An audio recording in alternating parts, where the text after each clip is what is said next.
जिन भी महापुरुषों ने सचखंड देखा है, कौन कौन है उनमें से परमात्मा स्वयं आते हैं, दया करते हैं, अपनी प्यारी आत्माओं को, अच्छी आत्माओं को मिलते हैं, उनको सचखंड ले जाते हैं, अपने से परिचित करा के फिर छोड़ देते हैं कि अब गीत गाओ, सुनाओ इनको सच्चाई, गवाह बनो मेरे। आदरणीय धर्मदास साहिब जी को ऐसे परमात्मा सचखंड लेकर गए थे, फिर छोड़ा था। वो कुर्बान हो गए भगवान के नाम पे, और उन्होंने इतना मोटा कबीर सागर लिखा, भगवान की महिमा जो सामने घटी थी।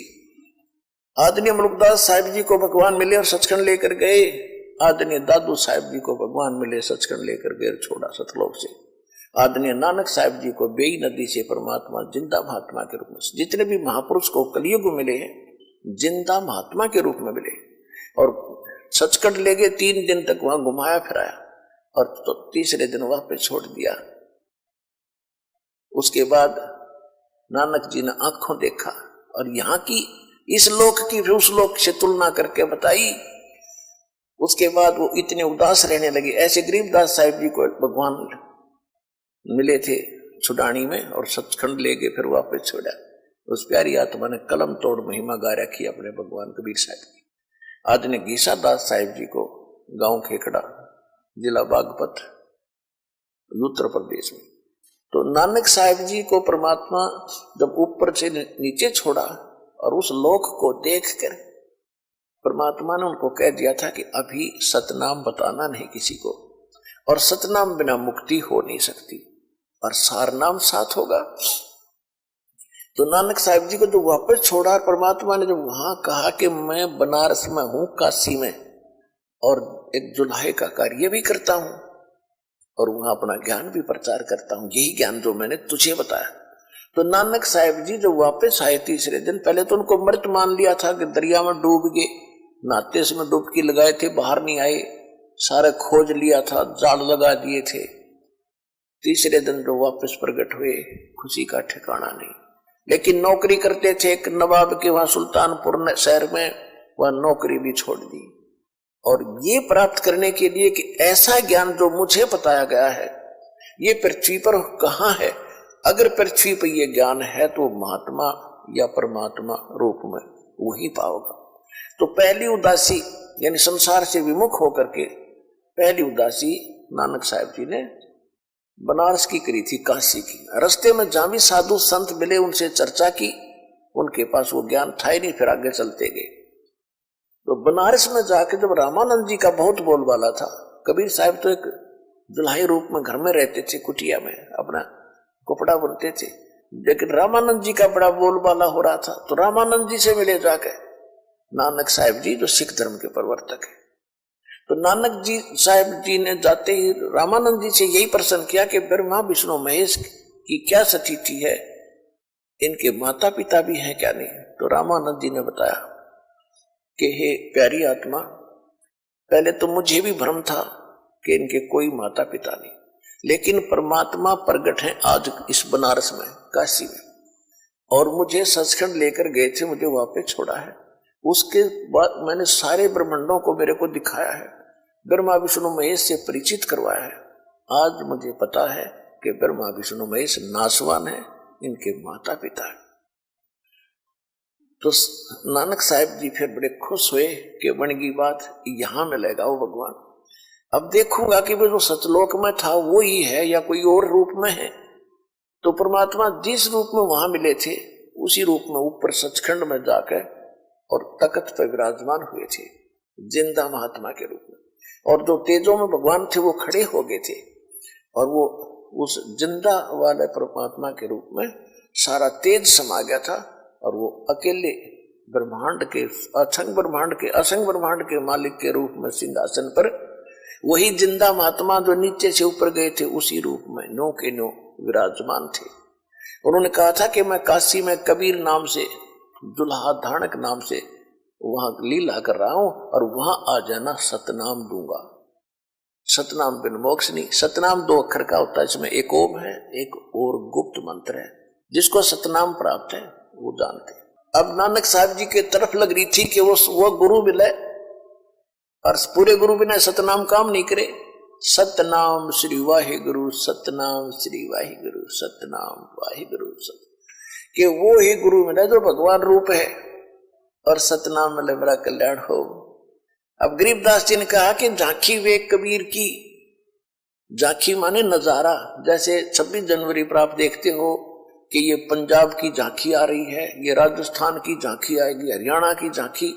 झांकी मीन एक ऐसे मॉडल बनाए जाते हैं ट्रैक्टरों के ऊपर या खुली बॉडी के ट्रेलों के ऊपर, कि जो भी जिस स्टेट के अंदर बहुत महत्वपूर्ण और अच्छी इंडस्ट्रीज हैं या कोई और महत्वपूर्ण स्मारक हैं या कोई और वो बनाए जाते हैं, बाग बगीचे झील वगैरह एक मॉडल बनाए जाते हैं, तो उसको झांकी कहते हैं। कि जो भी झांकी बढ़िया लगेगी वो फर्स्ट आती है, उसको इनाम मिलता है, ऐसे ऐसे। तो वो झांकी मीन नजारा।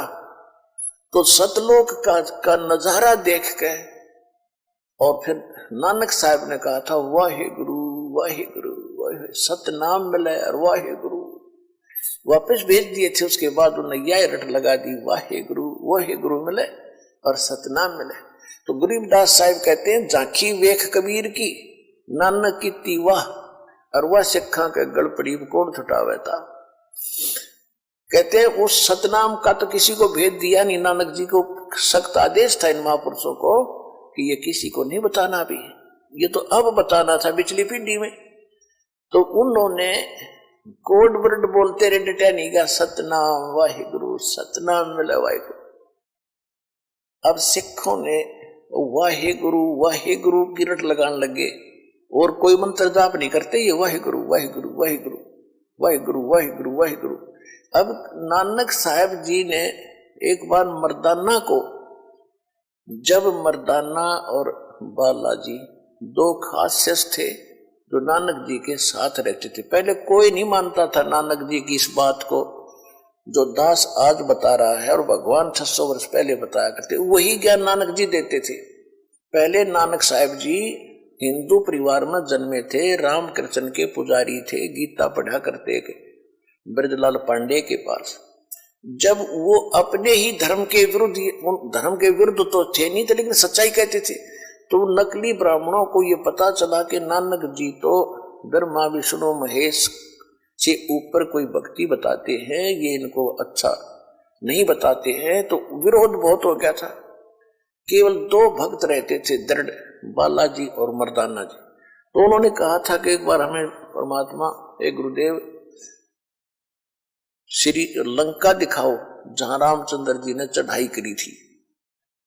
तो नानक साहब जी ने कहा आंखें बंद करो। बंद करके आंखें खोली तो तीनों के तीनों, नानक साहब जी और मर्दाना और बालाजी, समुद्र के किनारे खड़े थे। नानक साहब जी ने कहा कि तुम मेरे साथ आ जाओ वाहेगुरु वाहेगुरु करते करते। और नानक जी स्वयं ये सतनाम का सिमरन कर रहे थे, 2 अक्षर का।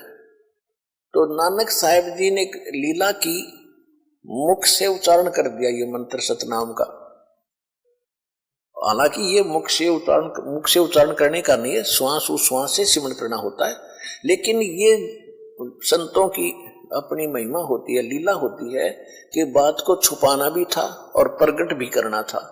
आज प्रमाण बनाने के लिए कि नानक जी कौन सी भक्ति करते थे, तो वो सतनाम के 2 अक्षर का जाप करने लगे नानक जी। तो बालाजी पहले, मर्दाना पहले तो वाहेगुरु वाहेगुरु करता जा रहा था, फिर जो नानक जी बोलने लगे 2 अक्षर का मंत्र, एक ओम और एक दूसरा, तो मर्दाना भी वही मंत्र करने लग गया। वो जमीन पहले तो थल पर ऐसे, जल पर ऐसे चल रहे थे जैसे पृथ्वी पर चलते। नानक जी के आशीर्वाद से, उनकी सिद्धि शक्ति से तीनों के तीनों समुद्र पर ऐसे चल रहे थे जैसे पृथ्वी पर चलते हैं। और जब मर्दाना ने नानक जी की नकल करी, वाहेगुरु छोड़ के और सतनाम जाप करना शुरू किया मुख से, तो वो जमीन डूबने लग गया, जल में गोते खावे, आए मर गया मर गया। तब नानक जी ने कहा कि मर्दाना तो वही जप जो मैंने बताया था, नकल मत कर। तो फिर उसने वाहेगुरु किया तो वो समुद्र पर खड़ा हो गया। तो कहने का भाव ये है कि उस समय इस सतनाम को गुप्त रखना था, छुपा कर रखना था, इसको डिस्क्लोज करना ही नहीं था। नहीं तो ये नकली पंथ राधा स्वामी पंथ इस गुरु ग्रंथ साहिब से ही अपनी अज्ञान सोच से अलग से बना करके तुलसी वो शिवदयाल जी ने रोज गुरु ग्रंथ साहिब की वाणी पढ़ते थे, कबीर साहब की वाणी पढ़ता था। ग्रंथ का समझना को बालकों का खेल है। अपने मनमुखी 5 नाम सिलेक्ट कर लिया, ओंकार ओंकार ज्योतिनंद सोम और सतनाम, ये बकवास करने लगे। अगर इनके पास इनको पता होता कि ये मंत्र है गुरु ग्रंथ साहिब के अंदर, ये इकट्ठा मंत्र नहीं कहीं भी। इस कारण से जो गुरु ग्रंथ साहिब की जब इकट्ठा किया वाणियों को, गुरु ग्रंथ साहिब का रूप दिया, उसमें एक विशेष ध्यान रखा गया उन महापुरुषों के द्वारा कि ये सतनाम इसमें नहीं आना चाहिए गुरु ग्रंथ साहिब में। कहीं कोई सिख बच्चा इसको पढ़ ओम नाम का सतनाम का जाप ना कर ले, और जाप करने से गुरु जी की आज्ञा की अवहेलना होने से मर्दाना वाली दशा ना हो जाए, इनको हानि ना हो जाए, इसलिए उसकी छींट भी ना लगन दी गुरु ग्रंथ साहिब। और ये जितने पंथ चले हैं, निरंकारी चला है, राधा स्वामी चला है, धन धन सतगुरु चला है, ये गुरु ग्रंथ साहिब के पढ़ने वाले ही थे। अब वो माल इसमें था ही नहीं। और नानक साहब जी खुद कहते हैं, और ये राधा स्वामी का जो सावन सिंह जी थे, ये उसने 4-5 ये बना रखे हैं, संत मत प्रकाश भाग 1, 2, 3, 4, 5 तक लिख रखी पुस्तकें। चौथे भाग में लिख रखा कि सोई गुरु पूरा का वह 2 अक्षर का भेद बतावे। हर ये 5 अक्षर वाले ये फिर पूरे कैसे हो गए? 10वीं वाले पूरा तो ये दास है अब, या वो महापुरुष थे जिनको प्राप्त था ये नाम।